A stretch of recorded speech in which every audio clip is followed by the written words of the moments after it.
Hello friends, இன்னைக்கு நம்ம சேனலில் என்ன பார்க்க போகிறோன்னா மிக அதிரடியான ஒரு எச்சரிக்கையான ஜோதிட தாள்களை தான் இப்போ இந்த வீடியோவில் பார்க்க போகிறோம். ஸோ யாருக்கு பார்க்க போகிறோன்னா மேச ராசிக்காரங்களுக்கு பார்க்க போகிறோம். என்ன பார்க்க போகிறோன்னா இப்போ பெரிய சம்பவம் ஒன்று டிசம்பர் 25க்குள்ளே நடக்க போகுது. இனி யாராலையும் இது தடுக்க முடியாது. ஆண்டுடைய கடைசி மாதம் டிசம்பர் மாதம்.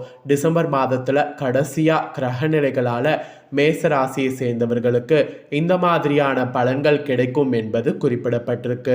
ஸோ மேசராசியில் பிறந்தவங்க டிசம்பர் 25க்கு வரைக்கும் எப்படி இருக்கணும், என்ன மாதிரி கவனமாக இருக்கணும் அப்படிங்கிற தாள்களை இந்த வீடியோவில் தெரிஞ்சு இதற்கேற்ப நடந்து பலன் பெறுங்க. ஸோ டிசம்பர் மாதம் கடைசியாக எப்படி இருக்கணும் அப்படிங்கிறத ஜோதிடர்கள் உங்களுக்கு கிரகங்கள் மூலிமா தெரிவிச்சிருக்காங்க. அதனால் என்ன தெரிவிச்சிருக்கிறாங்க அப்படிங்கிறத வீடியோ பார்த்து தெரிஞ்சு பயன் பெறுங்க.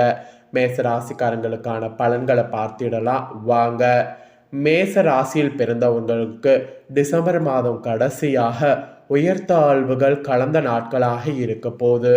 உறவுகள் வகையில் அன்பு, பரஸ்பர புரிதல் மற்றும் மனநிறைவு ஆகியவற்றால் சிறந்து விளங்கக்கூடிய யோகமானது உண்டாகுது. மாதம் கடைசியாக பண விஷயங்களில் ஒழுங்கு கட்டுப்பாடு ரொம்ப அவசியம். அதிக செலவுகள் செய்தீங்கன்னா நிதிநிலையை பாதிக்கக்கூடும். அதனால் அதிக செலவுகள் இல்லாமல் பார்த்துக்கிறது அவசியம். தொழில் வளர்ச்சி மந்தமாக இருப்பதால் சிறிது மன அழுத்தம் ஏற்படும். ஆனால் வியாபாரம் வழக்கமான அளவில் முன்னேறக்கூடிய வாய்ப்பு இருக்கிறதுனால பிரச்சனை இல்லை. நல்ல லாபம் கிடைக்க வாய்ப்பு இருக்குது.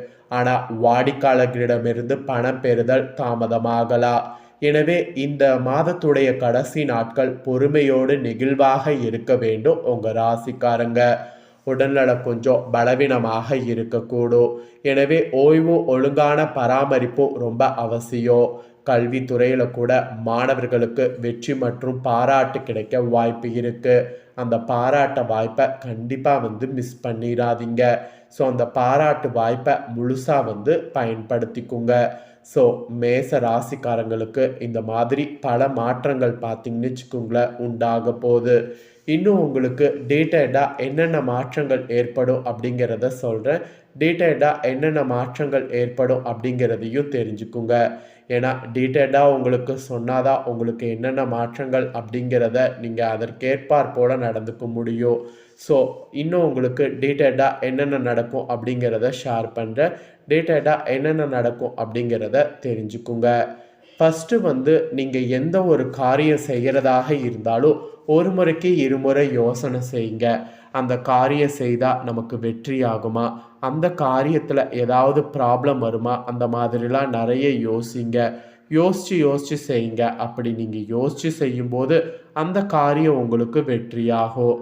அதனால் யோசித்து செய்கிறது ரொம்ப ரொம்ப முக்கியம். யோசிக்காமல் எதையுமே செய்யக்கூடாது. ஒவ்வொன்றுமே பார்த்து பார்த்து யோசித்து தான் செய்யணும்.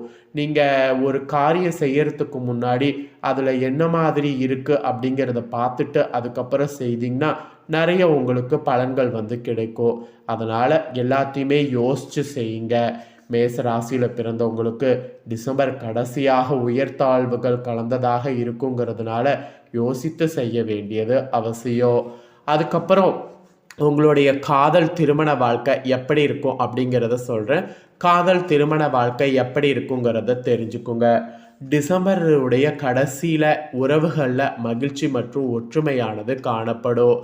காதலர்களாக இருக்கக்கூடிய உங்கள் ராசிக்காரங்களுக்கு ஆழமான உணர்ச்சி மற்றும் மனப்பிணைப்பு ஏற்படும். திருமணமானவர்கள் உணர்ச்சி ரீதியாக மேலும் நெருக்கமாகுவதற்கு வாய்ப்புகள் இருக்கு.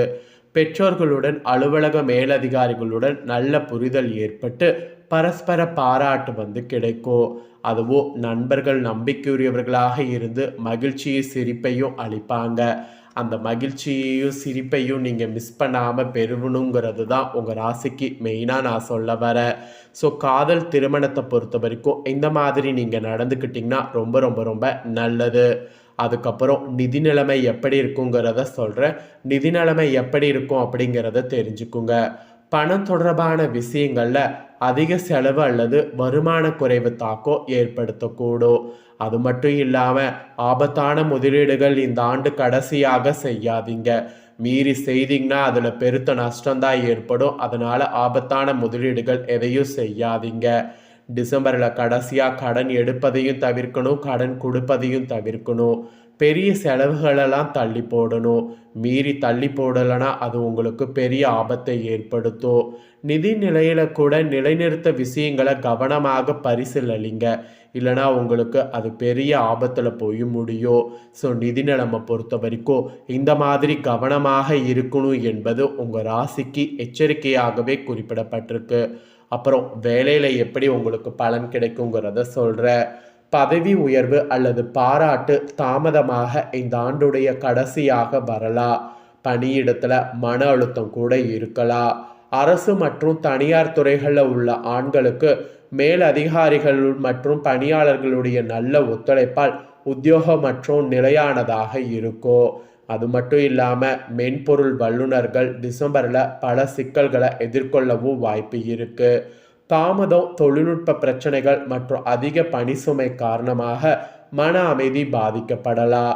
பள்ளி ஆசிரியர்கள் உங்கள் உண்மையான உழைப்பிற்கு மாணவர்களை வழிநடத்துவது திறமைக்கு பாராட்டு பெற முடியும். அதனால் அந்த மாதிரி செயல்படுங்க. அரசியல் ஆலோசகர்கள் கூட ஒத்துழைப்பின்மை காரணமாக குழப்பமாக உணரலாம். ஸோ தொழில் பொறுத்த வரைக்கும் வேலை பொறுத்த வரைக்கும் இப்படி தான் இருக்கும். இதற்கேற்ப நடந்து பயன்பெறுங்க. நெக்ஸ்ட்டு தொழில் செய்யக்கூடிய மேசராசிக்கு குறிப்பிடப்பட்டிருக்கு. தொழில் செய்கிறவங்களுக்கு வியாபார நிலை மிதமானதாக இருக்கும். வளர்ச்சி மெதுவாக நடைபெறும். சில திட்டங்கள் நிலையாக முன்னேறினாலும் சில திட்டங்கள் தாமதம் அல்லது கூடுதல் செலவுகள் ஏற்படுத்தக்கூடும். வியாபார உறவுகள் பலவீனமாக இருக்கும். நேரடி தொடர்பின்மை காரணமாக புரிதல் குறைவாக இருக்கும். நண்பர்கள் மூலம் வரக்கூடிய வாய்ப்புகள் மூலம் லாபம் கிடைக்கும். அதனால் நண்பர்கள் மூலம் வரக்கூடிய வாய்ப்பை மிஸ் பண்ணிடாதீங்க. நண்பர்கள் மூலிமா வரக்கூடிய வாய்ப்பை தொழிலுக்கு பயன்படுத்திக்கிட்டிங்கன்னா ரொம்ப ரொம்ப நல்லது. அப்புறம் ஆரோக்கியம் பொறுத்த வரைக்கும் டிசம்பர் மாதத்தில் கடைசியாக உடல்நலத்தை கவனிக்க வேண்டும். புறக்கணிக்கப்பட்டால் சளி, அஜீர்ணம், சோர்வு போன்ற சிறிய பிரச்சனைகள் ஏற்படும். அதிகமான மன அழுத்தம், தூக்கமின்மை மற்றும் சோர்வை ஏற்படுத்தும். மெயினாக பதட்டத்தை தவிர்க்கணும். இரவு நேரங்களில் வேலை செய்வதை குறைக்கணும். சமநிலையான உணவு, தினமும் 2-3 லிட்டர் தண்ணீர் மற்றும் போதிய ஓய்வு நல்ல உடல் ஆரோக்கியத்துக்கு தேவை. அதனால் மேச ராசிக்காரங்க ஆரோக்கியத்துக்காக இந்த மாதிரி கொஞ்சம் கவனம் செலுத்தணும் என்பது குறிப்பிடப்படுது. இந்த மாதிரி கவனம் செலுத்தினீங்கன்னா ரொம்ப ரொம்ப ரொம்ப ஆரோக்கியத்துக்கு நல்லது. அப்புறம் மாணவர்களுக்கு குறிப்பிடப்பட்டிருக்கு. மாணவர்கள் பொறுத்த வரைக்கும் தன்னம்பிக்கையோடு செயல்பட்டிங்கன்னா சிறந்த பலனை பார்த்தீங்கன்னு வச்சுக்கோங்களேன் பெற முடியும். அது மட்டும் இல்லாமல் பள்ளி மாணவர்கள் தேர்வுகளில் மற்றும் போட்டிகளில் வெற்றி பெறுவது நீங்கள் கண்டிப்பாக நினச்சிங்கன்னா உறுதியாக பெற முடியும். பட்ட படிப்பாளர்கள் திறம்பட கற்றுக்கொள்ள வாய்ப்பு உங்களுக்கு கிடைக்கும். மேற்படிப்பாளர்கள் நடைமுறை பயிற்சியில் சிறந்து விளங்க உங்கள் ஆய்வு திட்டத்தை திருப்திகரமாக சமர்ப்பிக்கவும் வாய்ப்பு கிடைக்கும். அது மட்டும் இல்லாமல் ஆய்வாளர்கள் உங்களுக்குரிய அங்கீகாரம் பெறுவீங்க. ஸோ டிசம்பருடைய கடைசி நாட்கள் இந்த மாதிரி தான் உங்களுக்கு பலன்கள் கிடைக்கும். ஸோ உங்களுக்கு கிடைக்கக்கூடிய பலன்கள் இதுதான். இதற்கேற்ப மேச ராசிக்காரங்க நடந்து பயன்பெறுங்க. அதே போல் ஆண்டுடைய கடைசி நாட்கள் நிறைய ரிஸ்க்குகள் ஏற்படாமல் தப்பிப்பதற்கு நிறைய பார்த்தீங்கன்னு வச்சுக்கோங்களேன் தானம் பண்ணுவதை கூட அவாய்ட் பண்ணுங்கள். ஸோ எந்த அளவுக்கு தானம் பண்ணுறதை அவாய்ட் பண்ணுறீங்களோ அந்த அளவுக்கு உங்களுக்கு நல்லது நடக்கும். ஸோ தானம் தான் இருக்கிறதுலே சிறந்தது அப்படின்னு நம்ம எல்லாருக்குமே தெரியும். ஆனால் இப்போ தானம் பண்ணுவது உங்களுக்கு நல்லதல்ல. அதனால் தானம் பண்ணுவதை இந்த டைம் தவிர்த்துக்குங்க. ஸோ இந்த மாதிரி சில விஷயங்களில் கவனமாக இருந்தீங்கன்னா கண்டிப்பாக உங்களுக்கு நன்மை நடைபெறும். ஸோ மேச ராசியில் பிறந்தவங்க உங்களுக்கான டிசம்பர் மாதம் கடைசியாக என்ன நடக்கும் அப்படிங்கிற விபரீதங்களை நீங்கள் தெரிஞ்சு பயன்பெறுவது போல் உங்கள் ஃப்ரெண்ட்ஸ் ஃபேமிலியில் இருக்கிறவங்களும் தெரிஞ்சு பயன்பெறணும் அப்படின்னு நினச்சிங்கன்னா வீடியோ பார்த்து முடிச்சுட்டு லைக் பண்ணி உடனே உங்கள் ஃப்ரெண்ட்ஸ் ஃபேமிலிக்கு வீடியோவை ஷேர் பண்ணுங்கள். ஷேர் பண்ணுறதன் மூலிமா உங்கள் ஃப்ரெண்ட்ஸ் ஃபேமிலியில் இருக்கிறவங்களும் மேச ராசிக்காரங்களாக இருந்தாங்கன்னா இந்த தாள்களை பார்த்து இதை தெரிஞ்சு இதற்கேற்ப நடந்து பலன் பெறட்டும். அதே போல் புதிய அப்டேட்டான நிறைய வீடியோ நம்ம சேனலில் வரும். அதையெல்லாமே உடனுக்குடனே தெரிந்து கொள்ள மறக்காமல் நம்ம சேனலை சப்ஸ்கிரைப் பண்ணுங்கள், கூட பெல் பண்ண ப்ரெஸ் பண்ணுங்கள். அதை நீங்கள் பண்ணிட்டீங்கன்னா இனி நான் போடுற மற்ற அப்டேட்டான எல்லா வீடியோஸும் உடனுக்குடனே தெரிந்து கொள்ளலாம். ஸோ மறக்காமல் சப்ஸ்கிரைப் பண்ணி பெல் பண்ண ப்ரெஸ் பண்ணுங்கள். நெக்ஸ்ட்டு இதே போல் சுவாரஸ்யமாக வேறொரு புதிய ஜோதிட தாள்களோடு மீண்டும் இன்னொரு வீடியோவில் உங்களை சந்திக்கிறேன். சப்ஸ்கிரைப் பண்ணி பெல் பண்ண ப்ரெஸ் பண்ணுங்கள். அப்போ தான் நான் போடுற வீடியோ எல்லாமே உடனுக்குடனே நோட்டிஃபிகேஷன் வந்து தெரிஞ்சு பயனடைய முடியும். ஸோ மறக்காமல் பண்ணுங்கள். சுவாரஸ்யமாக வேறொரு வீடியோவில் உங்களை சந்திக்கிறேன். நன்றி.